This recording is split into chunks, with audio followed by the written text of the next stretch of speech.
So I recorded this whole video and forgot to hit record. That's the kind of guy you're dealing with, okay?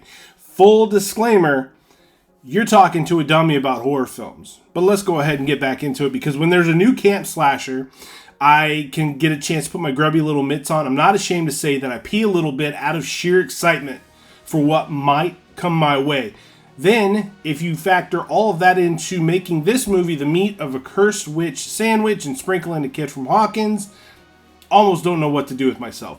This is what we're facing when we come to Netflix's 2021 release of Fear Street Part 2, 1978. Let's go to summer camp, baby, and hope to God I record this time.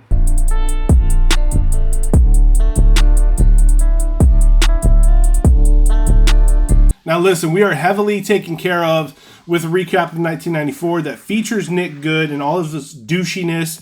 Then we get to the mysterious C. Berman sitting on her couch watching a news report about the most recent killings in Shadyside. She sets what looks to be 1,000 alarm clocks, and she secures herself inside her home with probably just as many door locks.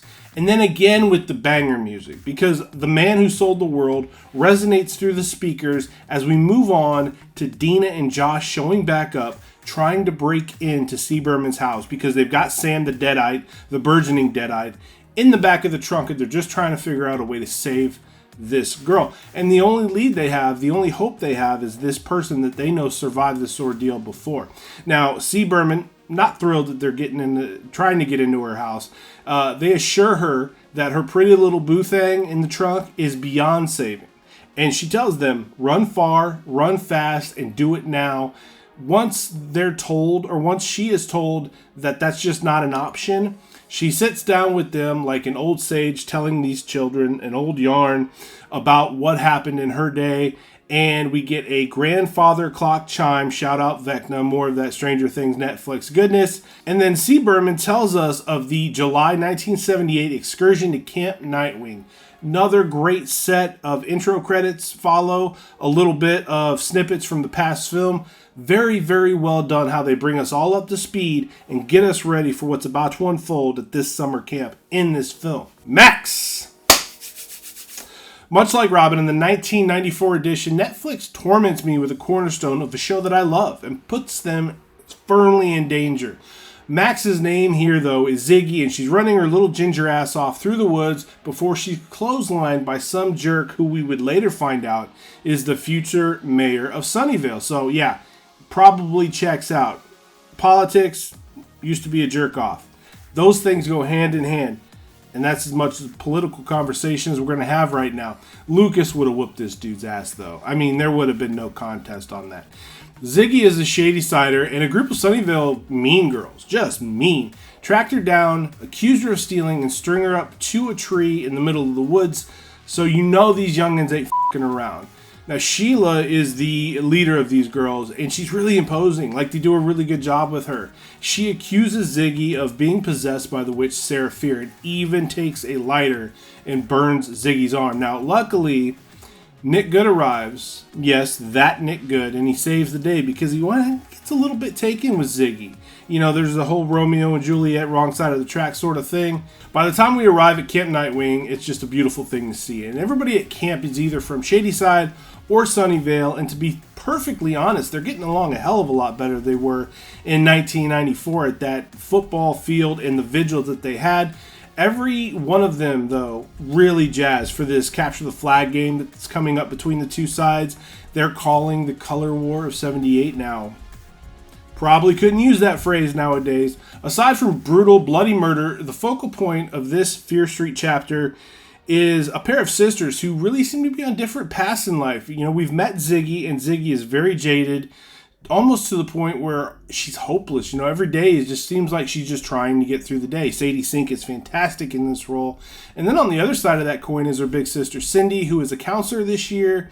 Very much looking forward to going off to college and starting her life. She's prim, she's proper. She's wearing a polo shirt that she saved up all of her money to be able to afford and buy. And when we meet her, she's scrubbing the floors of the outhouse with her boyfriend Tommy in tow. Now she's scrubbing this red moss off of the floor. And I gotta say, With the red moss being a prevalent part of 1994 when the kids find Sarah Fier's remains, I like that they just kind of dropped it where they dropped it in this movie. I mean, there's more of it later on, and it adds to the story, but here in this moment, I just thought it was a nice touch. I really dug that part. Alice and Arnie are an overly drugged up couple that are supposed to be helping to clean those stalls, but once Sydney sees that they're not there, she understands exactly what they're probably up to. They're somewhere vigorously crashing into one another with Cherry Bomb by the Runaways playing loudly behind them. Alice and Cindy were friends at one point, but things went sour when Cindy became obsessed with leaving Shadyside in a rearview mirror. This is also the main reason that there's so much conflict between her and her little sister Ziggy as well. They're moving apart, and the younger sister feels like the older sister is trying to leave her behind. And it's thrown right in the middle of this mess, but it's a perfect sort of conflict for these sisters to have to find a way to come together. And we'll get more to that here shortly. So from the second that we see Nurse Lane, we know her to be a creepy character. I mean, she just has the look of it. If she's a mom, she looks run down because she's a mom, and kids are no joke. But she is run down. And then this is all before we put together the fact that she's Ruby Lane's mother. And Ruby Lane, if you don't remember, was the singing chick with the straight razor that sliced up our boy Simon in the first film.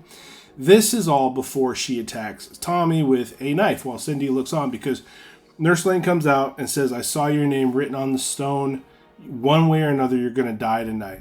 And she lunges for him with this knife. Now, he fends her off because he's a strong teenage boy, and she's a frail, broken woman at this point, but it's still a pretty damn unsettling thing to have happen. And with the campers, they start talking. You know how gossip goes, and the conversation starts as far as, is this the witch coming back? Or is this just because it's the Lane family and mom finally snapped all these years after her daughter snapped? What's really going on? This entire time, all these theories are getting floated around. Don't Fear the Reaper is playing in the background, which is exactly what you want out of any kind of a movie that plays off that old nostalgia, that 80s, 90s, in this case 78. That song going through those horror films it just added to it. It just felt great. It's a fantastic song, and putting it here just works for me. Now, Cindy here really likes Nurse Lane, so her and Tommy go back to Nurse Lane's office to try to find some clues as to why this could have happened, because she's not going to snap and try to kill somebody just for no reason. So maybe she took something. Maybe something more is going on than just the simplest solution that she just went crazy. Now, that's what their plan is. Alice and Arnie show up simply to score drugs. I mean, hey, they're bored. They're off at summer camp. They just want to have a good time and get high. But what they do find, though, aside from a vial with some pills that they're not quite sure what they are, but they're going to take them anyways because adventure, right? They find a map with a lot of references to the witch in it. So they have to check it out. I mean, what else are you going to do with your boring night? You're going to take some weird pills. You're going to go witch hunting. Why not? This is about the point in the film where Tommy starts hearing those voices, though, those whispers calling out his name, just like Ryan did in 1994 at Shadyside Mall. Most of the cast here is pretty fun. We do get that goober from Halloween 2018 hugging up on another guy in this movie, and I was very curious to see how he would end up dying. There was a hippie chick whose name escapes me, and I've done poor research on this film. Thought she was a lot of fun. I believe she's a Shadysider as well, but she is all about peace and love, and I thought she did a really, really strong job in this movie. Then there was Nick Good. We get a younger version, obviously, of Nick Good in this movie, and honestly, the most likable version as well. You know, clearly he's developing an attraction to Ziggy. He's very sweet to her. When everybody else is brutal, this girl gets tormented by these mean girls. Her stuff gets destroyed. Her cabin gets vandalized, and Nick is there trying to make her feel better, trying to enjoy her time. They're talking about Stephen King books. They're talking about what they have in common. They're trying to find a way to get past this whole Shadyside, Sunnyvale thing. And Ziggy is having the hardest time clearing that hurdle because she, like I said before, she's very cynical. She doesn't see a bright side to anything. Nick winds up helping her get revenge on Sheila, and then he steps in the path of an axe when things start to get dangerous. So he's better here, but we know where he ends up going. Once Cindy and company are in this cavern of witchcraft, that's where things truly switch for Tommy. He grabs a hold of an axe, kills Arnie, chases after the girls, and drives them deeper into this underground lair. Then they see this pulsating heart type thing with flies buzzing all around it, really gnarly looking thing. but they're safe in the moment from Tommy because as they went through this entrance, the entrance sort of caved in on itself. So at that time, he can't get to them. The campers up top, though, not so lucky. Something I realized during this rewatch that I didn't get the first couple times I saw this movie was it appears that Tommy is only killing Shadysiders during this massacre. And on top of that, this whole unwritten rule in horror of not killing kids goes right out the fucking window because he butchers a litany of them. Nick Good tries to do the hero thing by getting all of the kids away on a bus and getting them to safety. Wants Ziggy to go too, but Ziggy's hesitant because she wants to make sure her sister gets out safely. Nick assures her, go ahead, we'll call the cops will come save her. I don't know that I could do that. Luckily, Ziggy doesn't do that. And without spoiling anything, we get a great ending with the sisters trying to return the hand of Sarah Fear to the rest of her body in hopes that this curse is going to go away. And as they're doing so, all of the killers descend upon them. I mean, whatever this pulsating heart thing is, this hive mind, whatever you want to call it, it disperses all the killers because they must be getting too close to putting an end to this curse. The whole time I'm thinking, as all this madness is unfolding, don't you dare kill Max. Don't do it. They get a lot of things right in this movie, and like the first one, they nail the music. Carry On My Wayward Son is prevalent. It's perfect in this film. It's in here a couple of different times at pivotal points. Absolutely adore that song. Like the characters more in 1994 than the characters here, but there were some fun kids in this one as well. I thought Sheila was awesome as an opposing mean girl. You believed it. You hated that all the assholes, they're all from Sunnyvale, right?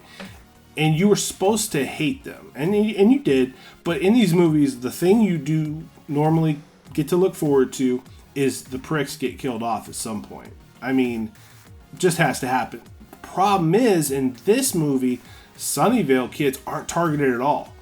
Like, how's that for a kick in the nuts? Dina and Josh show back up in the end here, which was great to see.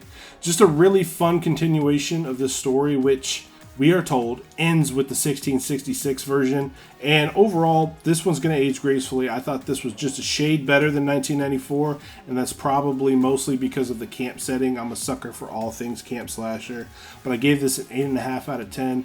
Really well done movie. I did not think I was going to be into these R.L. Stine movies, but man, I am really feeling the first two so far. Looking forward to seeing what 1666 brings us. Stick around, subscribe to the channel so you know when that next one comes out. Like this video, comment on this video, tell me what you think of these Fear Street movies. Do they do the slasher movie justice? I'm excited to have those conversations. Until next time, I'll see you guys on the other side.